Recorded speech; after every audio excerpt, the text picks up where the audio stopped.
একটা প্রশ্ন, তুমি কি নিশ্চিত করে বাম পা দিয়ে টয়লেটে ঢোকো? শুক্রবারে সূরা কাহফ পড়ো? ঘরে ঢোকার আগে দোয়া পড়ো? চমৎকার। কিন্তু একটা কথা বলো, হারাম উপার্জন করছ? সুদের সাথে জড়িত? কারো সাথে অন্যায় ব্যবহার করছ? তুমি ছোট আমলগুলো মনে রাখছ, কিন্তু বিশাল বিশাল গুনাহগুলো চোখের সামনে থেকেও দেখতে পাচ্ছ না। এটাই আজকের বিষয়। ইসলামে সব আমল সমান না। নামাজ আর ঘরে ঢোকার দোয়া দুটোই গুরুত্বপূর্ণ, কিন্তু একটাকে অন্যটার চেয়ে বেশি গুরুত্বপূর্ণ বলা কি ভুল? না। একইভাবে সব পাপও সমান না। কুরআনে আল্লাহ বলছেন, যদি তোমরা বড় বড় পাপ থেকে বিরত থাকো, তাহলে আমি তোমাদের ছোট ছোট পাপ ক্ষমা করে দেব। সূরা নিসা। মানে কি? প্রথমে সিরিয়াস বিষয়গুলো সামলাও। হারাম উপার্জন, সুদ, ব্যভিচার, অন্যের অধিকার নষ্ট করা, এতিমের সাথে অন্যায়, এগুলো কাবীরা গুনাহ। এগুলো আগে। ছোট আমলগুলো গুরুত্বপূর্ণ, কিন্তু সেগুলো করে নিজেকে ধার্মিক মনে করার সময় যদি পাশে বিশাল গুনাহ চলতে থাকে, সেটা কোনো ধর্ম পালন না, সেটা নিজেকে ধোঁকা দেওয়া। কিন্তু এই আয়াতে আল্লাহ শুধু ক্ষমার কথাই বলেননি। তিনি বলেছেন, সম্মানজনক স্থানে তোমাদের প্রবেশ করানো হবে।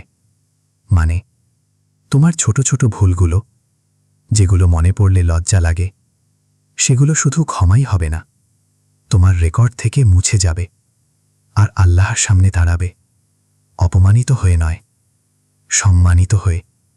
এটাই আল্লাহর দয়া। এবার সবচেয়ে গুরুত্বপূর্ণ অংশ। কাবীরা গুনাহের তালিকা দেওয়ার পরেই আল্লাহ একটা কথা বললেন, অন্যদের যা দেওয়া হয়েছে তার জন্য আকাঙ্ক্ষা করো না। সূরা নিসা। কেন এই কথা এখানে? কারণ আল্লাহ বলছেন, বেশিরভাগ বড় পাপের পেছনে একটাই মূল রোগ আছে, হিংসা, হাসাদ। ইতিহাসের প্রথম অবাধ্যতা ইবলিসের বিদ্রোহ। কারণ হিংসা। পৃথিবীতে প্রথম হত্যা কাবিল তার ভাই হাবিলকে মেরেছিল। কারণ হিংসা। ইয়াকুব আলাইহিসসালামের পুত্ররা ইউসুফ আলাইহিসসালামকে কূপে ফেলেছিল, মহান নবীর সন্তান। কারণ হিংসা। হিংসা শুধু একটা অনুভূতি নয়, হিংসা একটা রোগ, যেটা বড় বড় পাপের দরজা খুলে দেয়। হাসাদ মানে শুধু কাউকে ঈর্ষা করা নয়। দুটো জিনিসের মধ্যে পার্থক্য করতে হবে। ঈর্ষা হল ওর মতো আমিও সফল হতে চাই। হাসাদ হল ওর এই সফলতা থাকুক, এটা আমি চাই না। সে ব্যর্থ হোক, তারপর আমি সফল হই। তোমার সহকর্মী প্রমোশন পেয়েছে, ঈর্ষা হল আমিও চাই। হাসাদ হল সে বরখাস্ত হোক। তোমার বন্ধু পরীক্ষায় ভালো করেছে, হাসাদ হল ওর মার্ক কমে যাক। তোমার কোনো লাভ নেই, কিন্তু তার পতন দেখলে ভালো লাগবে। এটাই হাসাদ। আলেমরা বলেছেন, হাসাদ শব্দের আক্ষরিক অর্থ আচর। মনের ভেতরে একটা চুলকানি, যত চুলকাবে অবস্থা তত খারাপ হবে। উপেক্ষা করলে এমনিতেই সেরে যায়। ইমাম হাসান রাদিয়াল্লাহু আনহু বলেছেন, হিংসুকের চেয়ে ক্ষতিগ্রস্ত আর কাউকে দেখিনি। কেন? সাধারণত ক্ষতিকারী অন্যের ক্ষতি করে, কিন্তু হিংসুক নিজেই নিজের ক্ষতি করে। রাসূলুল্লাহ সাল্লাল্লাহু আলাইহি ওয়াসাল্লাম বলেছেন, আগুন যেমন শুকনো কাঠ জ্বালিয়ে দেয়, হিংসা তেমনি নেক আমল জ্বালিয়ে দেয়। কেন? কারণ হিংসা করলে তুমি শুধু অন্যের দিকে তাকাও, তোমার কাছে কি নেই শুধু সেটা দেখো। কৃতজ্ঞ হওয়া অসম্ভব হয়ে পড়ে, আর আল্লাহর সাথে সম্পর্ক নির্ভর করে কৃতজ্ঞতার উপর। হিংসা থাকলে কৃতজ্ঞতা নেই, কৃতজ্ঞতা না থাকলে আল্লাহর সাথে সম্পর্ক দুর্বল, আর সম্পর্ক দুর্বল হলে নেক আমল অর্থহীন। হিংসা শুধু টাকা নিয়ে হয় না। ভাই বোনের মধ্যে বাবা তাকে বেশি ভালোবাসেন, মা সব সময় আমার দোষ দেখেন। ক্লাসে পাশের ছাত্র সব প্রশ্নের উত্তর দিচ্ছে, মনে মনে চাইছো সে ভুল করুক। চাকরিতে সে কেন আমার চেয়ে বেশি বেতন পায়। এমনকি ধর্মীয় পরিমণ্ডলও কোনো আলেমের ফলোয়ার বেশি দেখে অন্য আলেম ঈর্ষান্বিত হচ্ছেন। মসজিদে অন্য দলের বেশি দান দেখে নিজের দল হতাশ হচ্ছে। জীবনের এমন কোনো দিক নেই যেখানে হিংসা আক্রমণ করতে পারে না। আল্লাহ এই আয়াতেই সমাধান দিয়েছেন। আল্লাহর কাছে তার অনুগ্রহ প্রার্থনা করো। সূরা নিসা।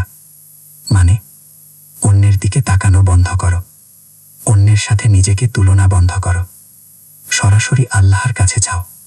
1 ক্লাসে পাশের ছাত্র ভালো করছে দেখে বিরক্ত হচ্ছ, নিজেকে জিজ্ঞেস করো, আমি কি মনোযোগ দিচ্ছি? তার দিকে নয়, নিজের দিকে তাকাও। 2 পরিবারে অন্যায় হচ্ছে মনে হলে ভেতরে জ্বলতে থেকো না, সরাসরি বলো, যথাযথ কারো কাছে সমস্যা তুলে ধরো। 3 চাকরিতে কম বেতন মনে হলে সহকর্মীর বেতন নিয়ে ভাবো না, আল্লাহর কাছে চাও। কর্তৃপক্ষকে বলো, আল্লাহ আমাদের সবাইকে আলাদাভাবে তৈরি করেছেন, আলাদা রিজিকের দরজা দিয়েছেন। অন্যের দরজা দিয়ে তোমার রিজিক আসবে না, তোমার দরজা দিয়েই আসবে। 2 জিনিস মনে রাখো।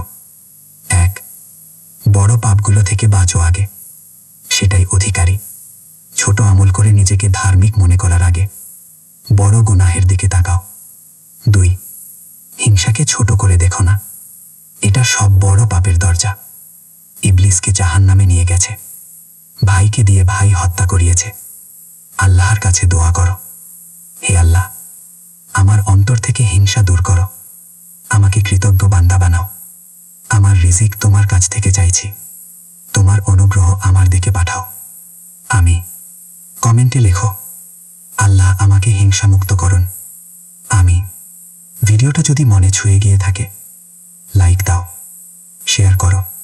তোমার পরিচিত কেউ যদি অন্যের সাথে তুলনা করতে করতে নিজেকে কষ্ট দিচ্ছে, তাকে পাঠাও। সাবস্ক্রাইব করো। পরের ভিডিওতে বলবো কিভাবে হিংসার অনুভূতি এলে সাথে সাথে মোকাবেলা করবে। আসসালামু আলাইকুম ওয়া রাহমাতুল্লাহি ওয়া বারাকাতুহু।